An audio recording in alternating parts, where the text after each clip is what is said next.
मी एका शिक्षकाची मुलगी, त्यात स्वतःही शिक्षक. त्यामुळे त्या मुलांचं बोलणं ऐकताच मला अक्षरशः हर्षवायू झाला. त्यांच्या कल्पना इतक्या ताज्या, टवटवीत होत्या की मला आश्चर्यच वाटलं. या इतक्या मागास भागात राहूनसुद्धा किती आधुनिक विचार होते त्यांचे. मी बंगलोरला गेल्यावर असं एखादं पुस्तक मिळतं का ते नक्की पाहीन, मी त्यांना सांगितलं. आणि असं पुस्तक जर का नाहीच मिळालं तर मीच तुमच्यासाठी पुस्तक लिहीन. ते ऐकून ती मुले खुश झाली. मलाही आनंद झाला. एवढ्यात थंडाप्पा आपल्या झोपडीतून परत आला. त्याच्या हातात लाल रंगाच्या कसल्याशा सरबताने भरलेली बाटली होती. अम्मा, असं म्हणून त्याने ती बाटली माझ्या हातात ठेवली. तुम्ही घरी काय पिता, तुम्हाला काय आवडतं ते काही आम्हाला माहीत नाही. आम्ही या जंगल भागात उन्हाळ्याच्या दिवसात हे एक खास पेय तयार करतो. ते किमान 2 पावसाळे तरी टिकतं. उन्हाळ्यात इथे लाल रंगाची रानटी फळं येतात. त्या फळांचा रस काढून तो आम्ही साठवून ठेवतो. त्या रसात आणखी काहीही घालत नाही.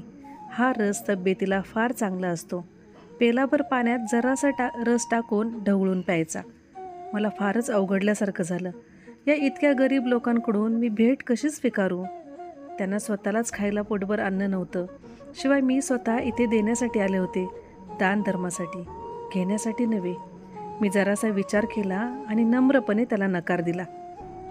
त्यावर थंडाप्पा गंभीरपणे म्हणाला, तसं असेल तर अम्मा, आम्ही पण तुमची भेट स्वीकारू शकत नाही.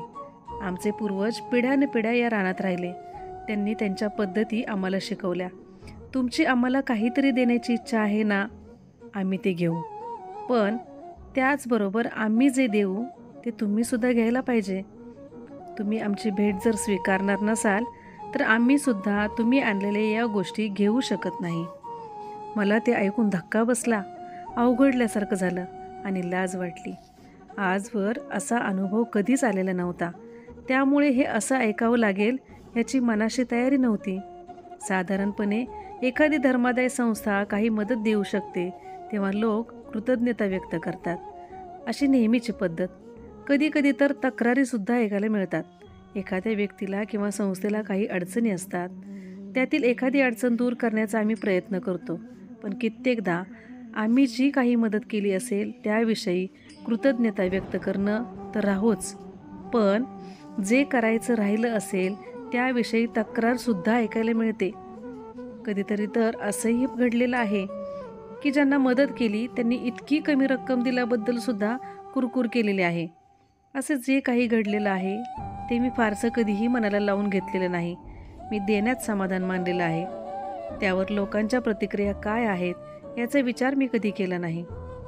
या इथे सह्याद्रीच्या जंगलात हा म्हातारा आदिवासी, शाळा न शिकलेला हा माणूस जीवनाचं हे एवढं मोठं तत्त्वज्ञान स्वतः प्रत्यक्ष जगत होता. जेव्हा तुम्ही घेऊ शकाल तेव्हाच द्या, काहीतरी दिल्याशिवाय घेऊ नका. संस्कृती आपल्या सर्वात सुंदर स्वरूपात इथे बघायला मिळाली. ही संस्कृती व्यवस्थापनाच्या शाळांमध्ये शिकवत नाहीत. मी हसून त्याची ती भेट आनंदाने स्वीकारली. त्यावर त्याचे डोळे चमकले आणि तो हसून म्हणाला, घेण्यात सुद्धा मोठेपणा असतो. त्याचे ते शब्द ऐकून माझ्या मनातला त्याच्याविषयीचा आदरभाव द्विगुणित झाला.